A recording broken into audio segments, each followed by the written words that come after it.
जब आप nursery KG में पढ़ते हैं तो एक ही टीचर आपको सारे सब्जेक्ट पढ़ा सकता है। जब आप तीसरी चौथी में आते हैं तो 2-3 टीचर चाहिए। पांचवी छठी में 8-10 टीचर चाहिए।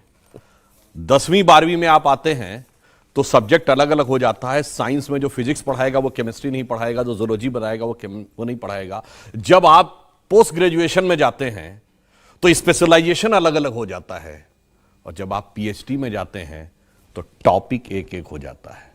यानी वो एक सब्जेक्ट जिसको आप केजी में कहते थे सबे मिला के एक हैं, वो पीएचडी तक आते आते सैकड़ों हो जाते हैं।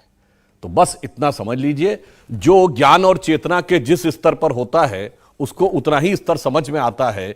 हिंदू और भारतीय संस्कृति चेतना के उस स्तर पे थी जो पीएचडी और पोस्ट डॉक्टरल का लेवल है। इसलिए एक एक सब्जेक्ट के, एक एक टॉपिक के, एक एक चीज के एक्सपर्ट हैं। तो देवता भी, अब आप ये बताइए, भगवान तो अनंत है ना, तो अनंत का स्वरूप एक ही रूप में होगा।